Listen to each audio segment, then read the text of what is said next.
साथियों, आप सभी का वेलकम है। आप सभी के इस प्यारा सा चैनल एल2 भैया पर देखेंगे बिहार पुलिस की नई भर्ती निकल कर सामने आ रही है 2023 में।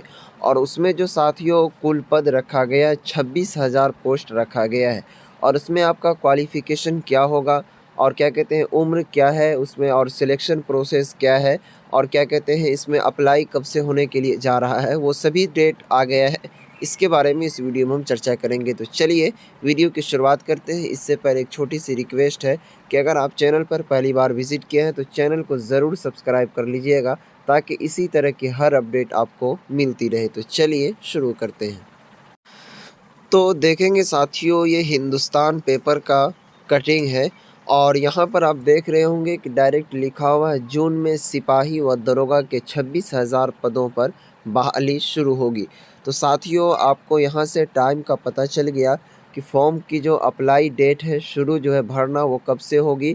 तो जून से शुरू हो जाएगी। और साथियों, बिहार पुलिस की जो कोई भी वैकेंसी होती है उसका जितना भी प्रोसेस, सारा प्रोसेस जो है ऑनलाइन ही होता है, कोई भी चीज़ ऑफलाइन नहीं होता है। ठीक है। अब आइए इसमें हम बात कर लेते हैं कि कौन कौन से पोस्ट है और उसमें क्वालिफ़िकेशन क्या क्या मांगा है। तो कह रहा है कि पुलिस महकमा में बहाली की प्रक्रिया जून से शुरू होने जा रही है। अब तक की तैयारी के आधार पर जून में करीब 2000 चालक, उसके बाद सिपाही, 2000 दरोगा और 22,000 सिपाही समेत 26,000 पुलिसकर्मियों की बहाली से संबंधित विज्ञापन जारी करने की तैयारी चल रही है। अब यहाँ पर समझने की बात है कि क्या कहते हैं,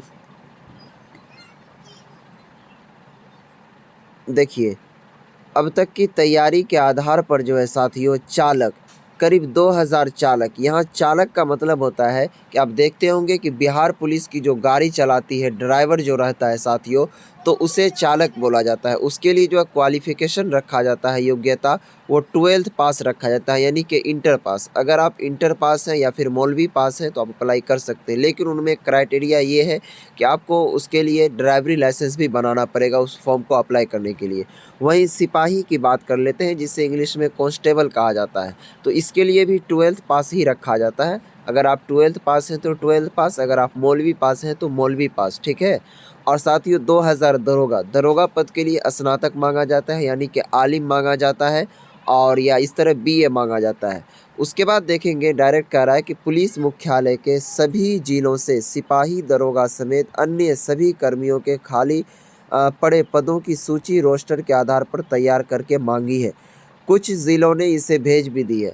रोस्टर तैयार करने का मतलब ये है कि सभी ज़िलों को क्या कहते हैं, सरकार की ओर से कहा गया था कि आपके पुलिस यानी आपके पुलिस डिपार्टमेंट में कितना सीट खाली है, सिपाही का, चालक का, दरोगा का। तो वो कुछ ज़िला ऐसा है जो कि उनको रिपोर्ट सौंप भी दिया है बिहार सरकार को, और कुछ भेजने के लिए बाकी है। तो वो 31 मार्च तक जो है वो सभी रिपोर्ट सौंप देगा। तो यहाँ देखिए, कह रहा है कि इस महीने के अंत तक सभी ज़िलों से इसके प्राप्त हो जाने की संभावना है, जैसा कि आपको मैंने बताया। इसके बाद पुलिस मुख्यालय और गृह विभाग के स्तर पर सभी खाली पदों की सूची सामान्य महिला आरक्षण से लेकर अन्य सभी श्रेणियों के आधार पर विभाजित करते हुए अंतिम रूप से तैयार की जाएगी। इसके बाद इस सूची के आधार पर संबंधित चयन पर्षद को बहाली की प्रक्रिया शुरू करने को पत्र भेजा जाएगा। यानी जब ये सभी चीज़ भेज देगा तो उनके बाद बिहार पुलिस का जो क्या कहते हैं ऑफिस है, जिसके ज़रिए से न्यूज़ आर्टिकल शाया किया जाता है कि इस दिन से अप्लाई शुरू हो जाएगा, कैसे आपको अप्लाई करना है, तो वो सभी चीज़ जारी करेगा। ठीक है। और उसके बाद कह रहा है कि अधिसूचना मिलने के 10 दिन बाद विज्ञापन का प्रकाशन होने की संभावना है। सिपाही और दरोगा को मिलाकर 26,000 पुलिसकर्मियों की यह बहाली मुख्य रूप से इमरजेंसी रिस्पॉन्स सिस्टम डायल 112 के तहत होनी है। पहले चरण में 7,000 और दूसरे चरण में 19,000 पदों पर बहाली होगी। उसके बाद कह रहा है कि राज्य सरकार ने पुलिस महकमा में इस वर्ष के अंत तक 70,000 से अधिक पुलिसकर्मियों के बहाली की घोषणा की थी। उसके बाद कह रहा है कि बहाली 3 से 4 चरणों में होनी है, यानी कि चरण वाइज बहाली होगा। फर्स्ट चरण, सेकेंड चरण, थर्ड चरण, फोर्थ चरण। उसके बाद कह रहा है कि उधर पुलिस मुख्यालय भी अपने स्तर से सिपाही, दरोगा से लेकर डीएसपी तक के खाली पदों की गणना करने में जुटा है।